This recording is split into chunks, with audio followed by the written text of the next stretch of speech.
We're here to love people and share, ultimately with the hope to share the word with them.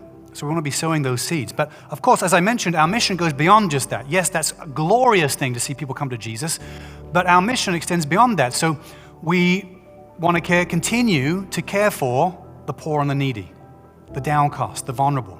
We do that through our connection with Chicago Land Prison Outreach. We do that through other means. We have other ways of doing that. We do that in our personal lives, just our personal connections we have with people. We do that in small groups. We do that as well. But that's something we should never lose that as a church. And what I tend to find is that in our context, you tend to see some Christians say like, you only have to preach the gospel. You only share the word. That's all it is. If you just do that, then everything else is great.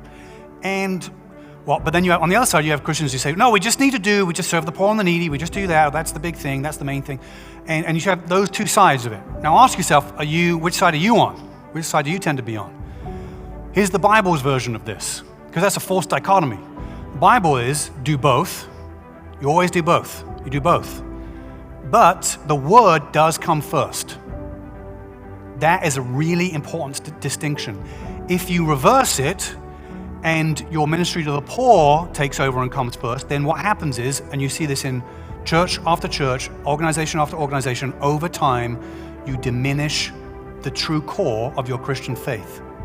You actually lose the message because you've made the first thing should not be the first. First thing should be the word. And then a second close thing is ministry to the poor and the needy and the vulnerable, in that order. And so align yourself around how the Bible shows us how to do this. But there's also our mission extends beyond just those things as well. And this is something that probably it's taken me a long time to really let this sink in and become clearer what this means and how I live this out in my own life.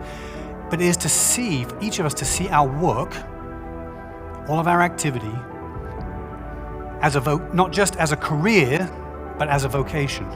No matter what work you do, no matter if you've got some big high-flying fancy job or you work at CVS or whatever it is you do, you're a trash collector, you're a plumber, whatever it is, if you do that, or you're somebody who, you're a pilot, you fly planes, or you're a doctor, or whatever it is, to see work as a gift from God, as a vocation, which means it's bigger than just a career, it's a calling that I have, that I do my work so that a big reason I do my work is so that I can be righteous and ethical, so I can bring morality into my workplace. I can be salt and light in this workplace. That's a big part of being on God's mission, is I shine this light in my workplace by being ethical, living out the way of Jesus in my workplace.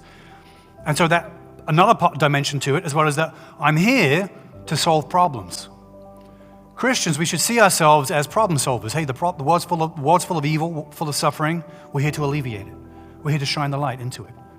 We're here to help take off the shackles and the burdens that people face so they might find their true meaning in Christ. And that's even just showing up to work on a Monday morning and doing a good job is part of Christian mission.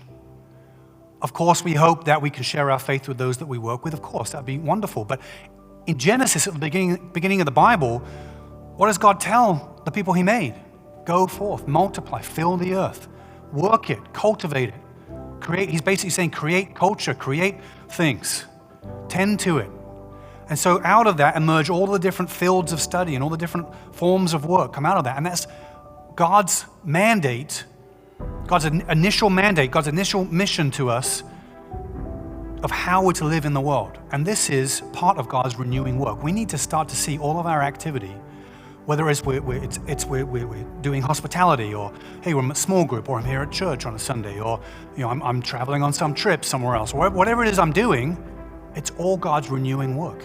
I'm here to breathe life where there is death. I'm here to bring resurrection power where things have been destroyed and buried. I'm here to bring them out of the grave, just as Jesus did. That's what I do as a Christian. That's part of my mission. It's all under the umbrella of God's mission. Otherwise, we can kind of get down on ourselves and say, well, I'm not really living out a fruitful Christian life because I'm not sharing my faith enough. I'm not doing these things enough. And we get down on ourselves, and actually we're missing that there's a whole array of things that God has called us to do. So yes, Sunday morning might be one of the highest, most joyful expressions of our Christian faith or of worship, but Monday morning is worship too. Monday morning is worship too. just showing up and doing a good job is worship to God. When you like and subscribe, this video reaches more people.